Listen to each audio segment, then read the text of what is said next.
Our first case of the morning is People versus Masi. This is a calendar case. Sorry, hold on one second. Oh, I'm sorry. This is a mini oral argument on the application, 15-minute argument per side. You may reserve time for a rebuttal, but we ask that you keep track of your own time. And you both have 2 minutes of a free fire zone that you may waive. You may begin when you're ready. Thank you. Good morning, Madam Chief Justice, and may it please the court. Alona Sharon on behalf of the defendant appellant, Carl Masi. I'm going to attempt to reserve 3 minutes for rebuttal, and we'll see how that works out. In 1974, our state enacted its rape shield law. The statute was enacted to prevent what basically amounted to quote-unquote slut-shaming of complainants in criminal sexual conduct cases. It prevented a defendant from arguing that because the complainant willingly had sexual contact with A, B, and C, then she must have consented to sex with the defendant due to her loose morals and lacking character.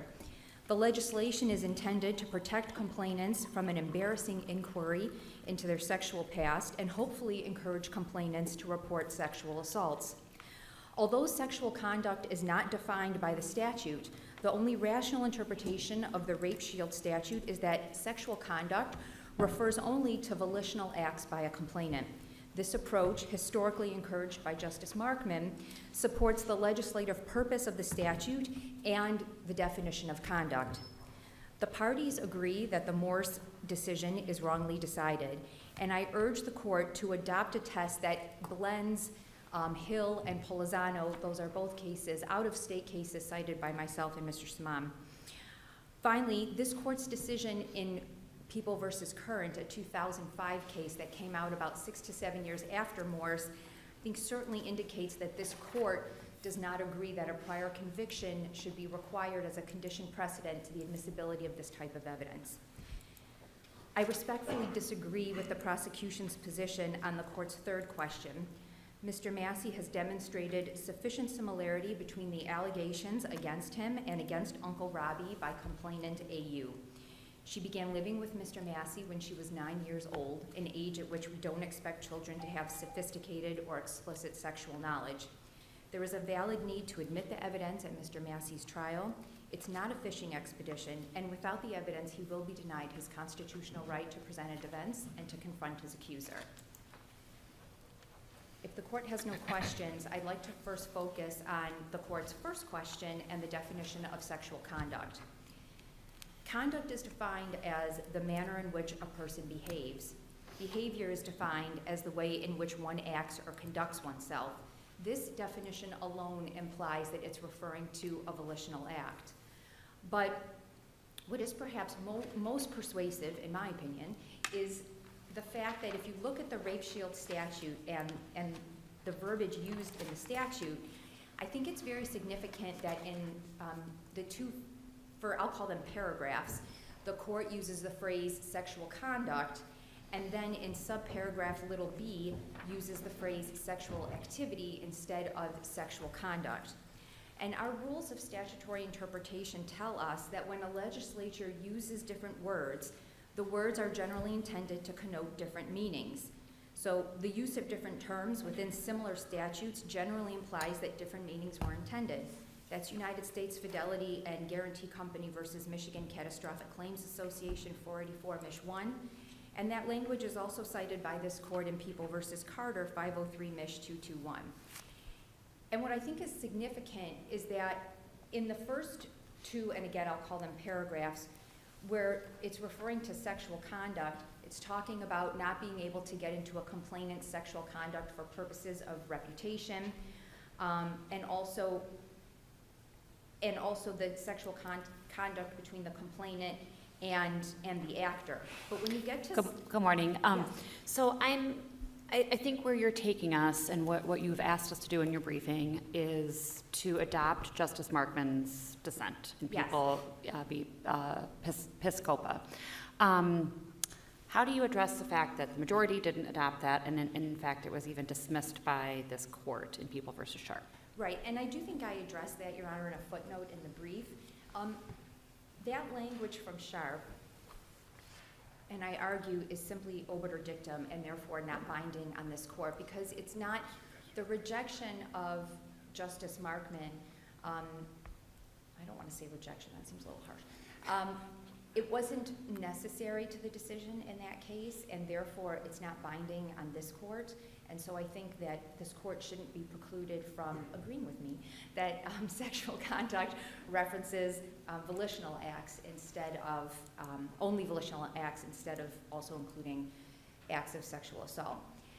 And I think when you look at the text of the rape shield statute, it makes sense, because in subparagraph B, we're talking about evidence of specific instances of sexual activity showing the source of origin of semen, pregnancy, or disease. And certainly, right, a woman can become pregnant or contract a disease, or there can be semen present, not only from consensual sexual acts, but also from sexual assaults. And that's why, in my opinion, we use the phrase sexual, the legislature chose to use sexual activity in that paragraph, whereas in the first paragraph, it uses the phrase sexual conduct, because it's more limited to volitional acts. Also, I think there are several examples where our case law also agrees with my position. An example of that, Your Honors, is in People versus Adair, this court's decision in 1996, 452 Mich. 473, where the court wrote, the rape shield statute was aimed at thwarting the then existing practice of impeaching the complainant's testimony with evidence of the complainant's prior consensual sexual activity. That's a direct quote, which discouraged victims from testifying because they knew their private lives would be cross-examined. More recently, in 2001, our Court of Appeals, admittedly in an unpublished case, which I know is not binding, but it certainly can be persuasive, People versus Scott, docket number 218733, the court commented, quote, it is repugnant to refer to past incidents of child abuse as a child's prior sexual conduct for purposes of this statute. And finally, in People versus Duenas, 306 Mishap 85, a 2014 case, the Court of Appeals observed that the rape shield statute was enacted to prohibit inquiry into a victim's prior sexual encounters, which were historically used by defendants charged with CSC involving an adult in an effort to prove the defense of consent. So this parading around of a complainant's sexual history was commonly done, right, in cases where consent was an issue. That's not an issue in Mr. Masi's case, and it's never going to be an issue where you're having a child who's been sexually assaulted because they can't consent. That further, I think, bolsters the argument that sexual conduct must apply to only volitional acts. I also just want Counsel, how do you, so I actually think that makes a lot of sense. Like, I understand what you're saying. I understand the purpose, the original purpose of the rape shield statute. And then we end up in these gray areas where I could say, yes, that makes sense for some of the examples you would probably provide. You know, certainly a child can't consent to CSC, of course. What do we do with, I mean, the language obviously just says conduct. It doesn't have the word volitional in there. It's absent. So, okay, if I were to agree with your argument, but there certainly are cases where there's prior conduct, probably not volitional, somebody felt forced to engage in some sex act. That's conduct. So that would seem to be conduct under the statute, but I understand, you're asking me to read the word volitional into there. I mean, even, couldn't that prior, even if not volitional, I mean, or even if not volitional, still be used? Couldn't the legislature have still been worried that that conduct, volitional or not, could be used against the person and sort of discredit them at the next, you know, with the current allegations? Well, right, there's nothing wrong with a victim, with a defendant discrediting a complainant, right? I mean, that's what putting on a defense is. But the rape shield statute is intended to protect a very specific type of attack on a complainant. And that is essentially attacking a complainant for her, and I shouldn't always use her, I mean, that's sort of an, but Understood. Promiscuity or loose morals. And so I think that there's a very specific type of attack that the rape shield statute is intended to prevent. And even if you read in volitional or just agree with the definition of conduct that I have advanced, I don't think that it compromises the goal of the statute. I don't know if that answers your question, Justice. So it does. I want to, before your time runs out, I want to sort of switch to the alternative pathway that has been argued here. So so the constitutional right to put on a defense. Sure. Do you, I mean, if we were to, say, disagree with you on argument 1, but move to argument 2, are you supportive of the Wisconsin, I think it's Polizano test? Is that something that you think is workable? Yes. So obviously, Mr. Saman and I agree that the Moore standard is too difficult. And I don't necessarily have a problem with the Morse test as long as the court removes the requirement that there be a prior conviction. Because it certainly places on a defendant a much higher burden than, let's say, a prosecution would have if it were trying to admit 404B evidence or 768.27 evidence. It's a burden, and there are so many reasons why someone might have committed a sexual assault previously, but that there's no conviction, but that doesn't mean that it didn't happen. So I think a blending of Hill, Polizano, and Morse, absent the requirement of a prior conviction, is... What replaces then, what standard governs if we agree with you that a conviction, requiring a conviction is too high a standard? Sure. What standard governs? I mean, Polizano just says that the conduct clearly occurred. I mean, that's not typically, I mean, what if we are to agree with you and fashion a new test, what would that be? So the test, I was looking forward to my outline. I couldn't find it, but now I have it, so thank you for that little break. The test should be that the defendant must be able to establish that the other sexual assault happened by a preponderance of the evidence, because that is the same standard that applies in 404B cases. And I think it would be inequitable if you apply to defendants a higher standard than prosecutors are forced to meet, especially where defendants enjoy a constitutional right to present a defense and confront the accusers. So that would be the first part, that the act closely resembles the sexual acts at issue in the instant case, that the act is relevant to a material issue, that the evidence is necessary to the defendant's case, and that the probative value outweighs its prejudicial effect. So that would be the test, which I think is very much a blending of Morse, Hill, and Polizano, the language from all of those cases. And I believe that it adequately protects the interests of the complainant in these types of cases. So you think requiring the defendant to prove it by clear and convincing evidence would be too high? Absolutely. Even though Polizano says clearly? Yes, that's why I say blending. Okay. Because I think that standard places a higher standard on a defendant than it does on a prosecution. And I don't see why a prosecutor should be able to admit very damaging evidence under 404B with a preponderance standard, but that it should be higher on a defendant. And Counselor, would you require, under our case law in Hackett, an in-camera hearing after that showing was made, or would that be in itself sufficient? So, as it relates specifically to Mr. Masi's case, I think that there's already been production of enough evidence that an in-camera hearing isn't required. And really, I think if you look at the Court of Appeals opinion, they're kind of the opinion that an in-camera hearing already happened in Mr. Masi's case. I think it's a little bit unclear if it would meet the standard, but generally, I think it really has to be case by case. I don't have an objection to an in-camera hearing. I think anything that helps appellate courts review the record is generally going to be a good thing. So I have no objection to that. Anything that dives a little bit deeper into the record, I think, is beneficial to any court and to any judge who has to rule on the evidence. Given now that I only have 1.5 minutes for rebuttal, I will sit down and hopefully see you in a few minutes. Thank you. Your Honors.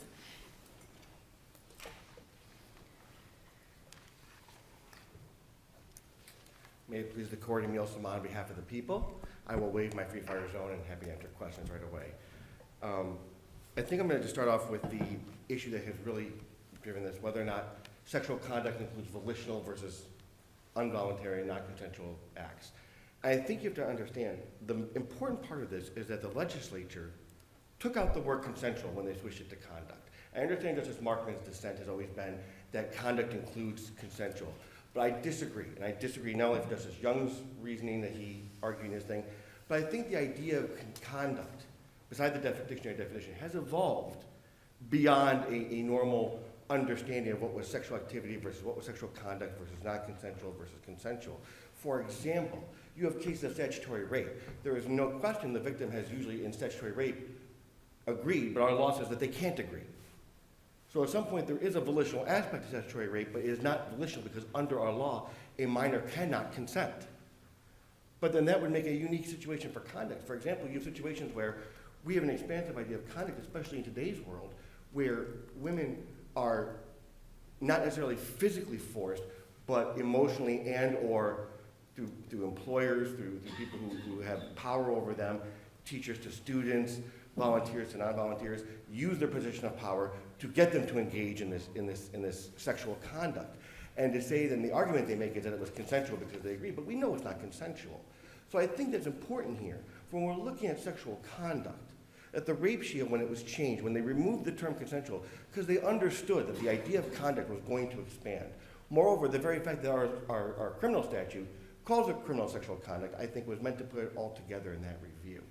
So I think to say that because they use the word conduct, that automatically only counts for, it doesn't include non-consensual situations, I strongly disagree with that, because most of the states that do look at that in across, and I've cited them from Justice Young's, as well as additional ones that I've added to Justice Young's footnote 23, that almost every one of them, unless the statute specifically puts the term volitional or consensual, has always held that conduct includes non-consensual.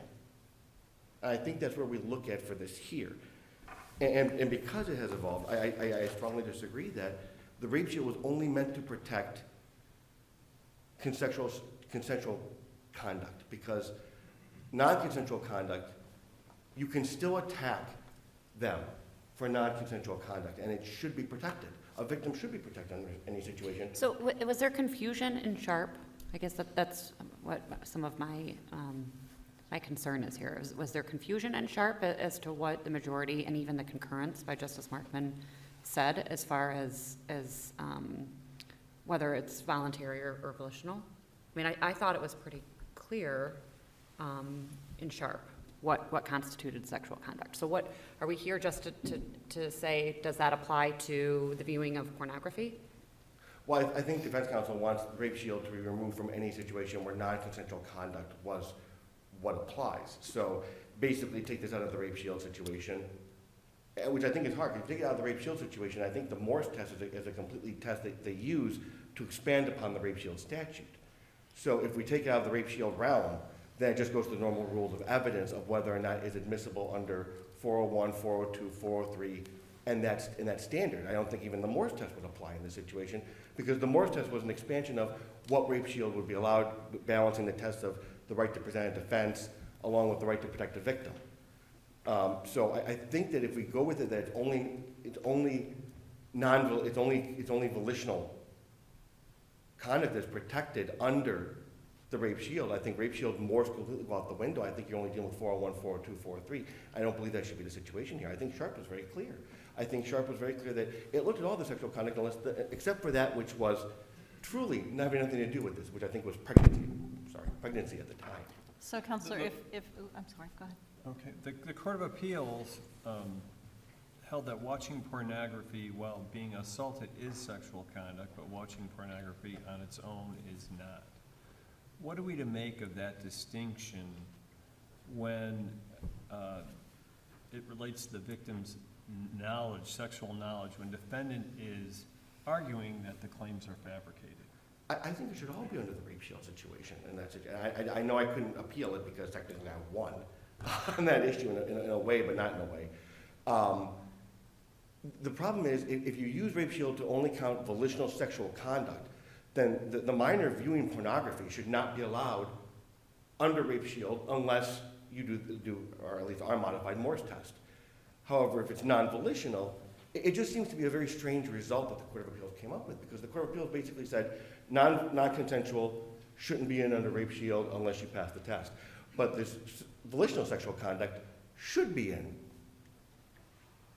and just use the regular rules of evidence. It seems to be a strange dichotomy that I don't have a good answer for. And I know Sister Counsel didn't have a good answer for it too. We discussed it before we came in here. And it seems to be just a very strange quandary that has put ourselves into.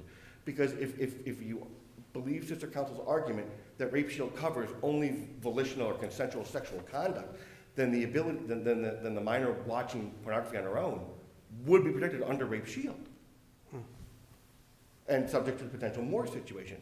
If you believe it's only, basically, I think the non-consensual watching of pornography while the sexual assault occurred, as well as the volitional watching of pornography on her own, all gets covered under the same situation, and the Morse test would apply in that situation, as well as the normal standard rules of evidence that we talk about, 403 and whatnot. But it seems like they went one step beyond what they had here. Defer to Justice So, Brown. so I'm wondering if your sister counsel might respond on whether that's conduct. So the watching of pornography in isolation, that everyone who's watching pornography all across our country is engaged in sexual conduct. Potentially. I'm not. I mean, it would technically be that they're viewing something, whether they're doing something along with it. I mean, it could be qualified as that if it qualifies as sexual conduct. But I think the Court of Appeals, I'm not sure where their logic came into that one. So that's why I was kind of at a quandary. We were both at a quandary this morning trying to figure out how they came to one and not the other. If it's all on, how can be watching pornography at one point when you're being sexually assaulted, but watching pornography on your own, all deal with sexual conduct, but it's okay here, but not okay here. I think that leads us to a very strange situation. Do you agree with Ms. Sharon's proposed test that the standard should be preponderance of the evidence? Under if we reject that the conviction is too high a standard, that it should be a preponderance, and if not, what would you suggest is the appropriate standard? The one nice thing about me and Sharon, we do agree that the Morse test should be changed. We both kind of got you there on that one together. And my reasoning for why I believe it should be changed, why it shouldn't be conviction is because the same rules that apply to prosecutors to bring in 768 and 404B should also apply to defendants in that situation, whether they can't bring in 768. It doesn't apply to defendants. It only applies to the prosecution. So they can never make use of 768, right? But under the Morse, I think the same standard we use for whether evidence is admissible under 404B and 768 should apply to the Morse test.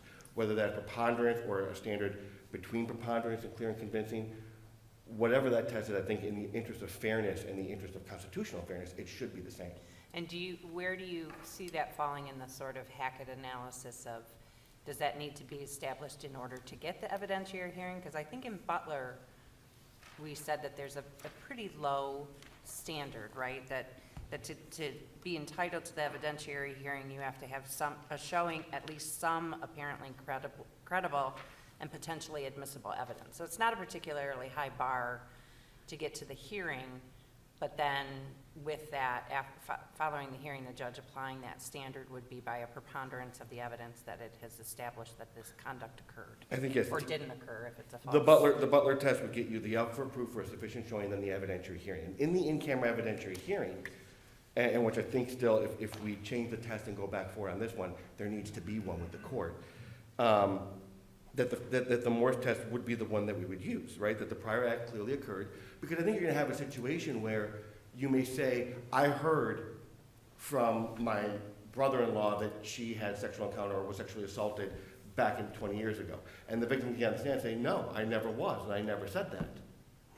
And then that could become a situation where it has to be addressed by the court to make a credibility determination, to make a determination of admissibility, and those situations would come in. So whether the prior act clearly occurred, whether it resembled those at issue or was sufficiently similar, that the act is relevant and necessary to a material issue or defense, and then the balancing test of 403 would also be applicable in this situation, as stated by me and sister counsel in both. Can you tell me why you think that an evidentiary hearing is still required? Your sister counsel says that she thinks that one isn't, that the factual record is sufficient, and the Court of Appeals sort of assumed that one had happened. You seem to have a different view of both of those. Why?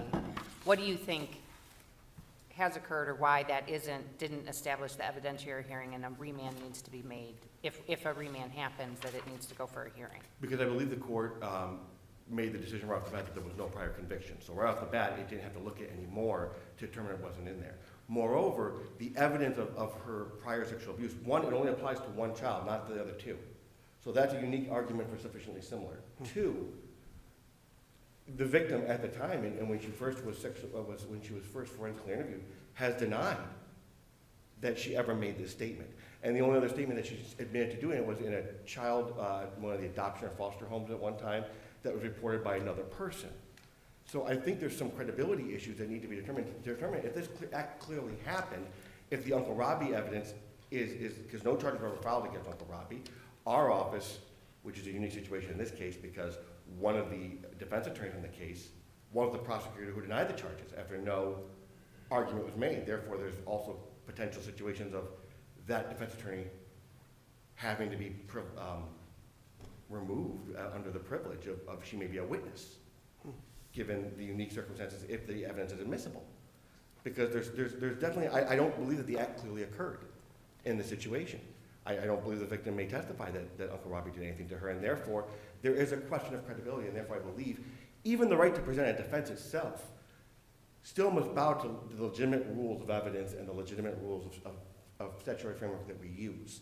If not, then the right to present an evidence would basically just destroy 403, would destroy all the rules of evidence, and a defendant can bring in whatever he wants, whenever time he wants, as long as he makes that argument. But this court, the Court of Appeals in the U.S. Supreme Court, has always held that the right to present a defense has limitations, and it rightfully has limitations, because we want to have a fair trial for both sides. Both the defendant has his right to a fair trial, and the victims have their right to a fair trial. And that has to be shown by both sides. So the idea is, I believe in in-camera evidentiary hearing if remanded. I'm trying to understand the scope of what you think the test, if we adopt a test, if it applies, the case today is obviously a case where there's an allegation of prior sexual abuse. But Butler was a case where there was an allegation that was a false accusation. The test that you're suggesting that we adopt today, does that apply to both situations, or does that just apply to what we have here where there's a prior allegation of sexual abuse? I think it would apply to both, because the question is age and appropriate knowledge, right? And the age and appropriate knowledge would affect, that was her whole argument for admissibility. I think the more it's dealt with false allegation as well as age and appropriate knowledge, or even one more step, where sometimes where victims may transfer who they believe this one person assaulted them when it was really somebody else who assaulted them, but in their mind, this is who they remember. So that has been used to make an argument as well. So I think the test would address all those situations and still come across as both protecting the victim's rights as well as the defendant's rights. And counsel, are you aligned with sister counsel on what the test should be? I think we are. Okay. I'm just wondering if there's any differences that, okay. I think at least as to issue to her, and I seem to be in agreement. I mean, obviously, you don't have to buy our test or agree with our test. You're the court. You can decide whatever legal test you want to make. But at this point, at least without having to reinvent the wheel, it seems we had the test. I think the Court of Appeals, when they did Morse, instead of using a scalpel, they took a sledgehammer to the Wisconsin test and came out with they went completely different direction with that first prong. And it was kind of weird to see it happen. Well, I didn't see it happen at the time, but it was kind of strange to watch how the Wisconsin court required that the act clearly occurred, and then all of a sudden our court says, after looking at all these, we want a prior conviction. I don't think it required that much of a change to get all the rights properly admitted. So I think we agree at least on the issue 2. We just disagree as to issue 1, the volitional versus non-consensual. We also, I think, somewhat disagree on whether or not there would be an in-camera hearing, but I think with Butler, an in-camera evidentiary hearing would be required because I don't believe we agree on the facts, and there are some other issues that may have to arise from that. If there are no further questions, I see that my 18 seconds are coming to an end. I will ask that you adopt the arguments we have made in our brief. Thank you. Thank you. Just a few brief points.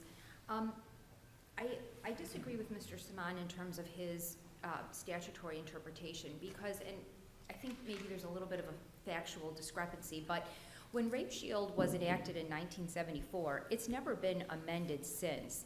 And our rules of statutory interpretation tell us not to look at the legislative history prior to enactment of a statute. Now, if a statute undergoes amendments and modifications once it has been enacted, then we can consider that. But the process of drafting the first enacted version of a statute shouldn't be considered, and that is in re certified question from U.S. Court of Appeals for Sixth Circuit 468 Mich 2003. I also just want to talk about very quickly the list of cases from Justice Young in the Parks case. I had the pleasure of reading every single one of those cases, and I will tell the court that if you do a deep dive into those cases, you will find that those cases don't necessarily stand respectfully for what Justice Young wants them to, because several of the state rape shield statutes that are listed in this quote do not use the same language that the Michigan rape shield statute uses. That is true in State versus Polizano uses the phrase sexual conduct, but it gives a very detailed, specific definition to sexual conduct.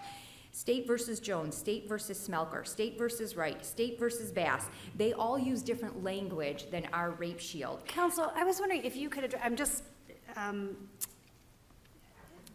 I'm trying to think about statutory situations. So teenagers, Romeo and Juliet situation.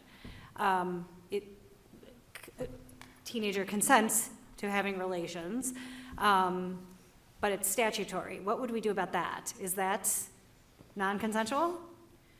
You're talking like if two 15-year-olds Yes. have sex? Would that And then be- the 15-year-old later makes a claim and someone was trying to get this evidence in for some reason. Right, so I hate to answer your question with a question, but why would that evidence be relevant? Well, I don't know. It might be in the So- later case. I don't know. Right. It might so, be. You know, in this case, the relevancy is because the complainant is so young and yet still can provide really descriptive details of the sexual act. But if a 15-year-old, so let's say you're right, under sexual conduct, it's technically. It's conduct. Right, it's volitional, but even though under the definition of the law, it can't be consensual, the underlying facts are that it's consensual. I mean, I think something that we learned from Hackett, right, is that this type of analysis is always going to be super fact intensive, and it's always going to have to be conducted on a case-by-case analysis. So I understand Your Honor's concern, right? If we're only looking at volitional and you have two 15-year-olds who have consensual sex but technically can't consent, how do we deal with that? And right, under 15-year-olds, you can't consent to sex, but in a real fact-intensive way, they certainly can. And I think doing that deep dive and analysis of the facts in each case would sort of prevent that confusion and a difficulty with defining conduct as only volitional acts, if that makes sense. My time is up, even though I had other things I wanted to say. So I will ask the court to respectfully adopt the definition put forth in the brief, and thank you for your time. Thank you both. The case will be submitted.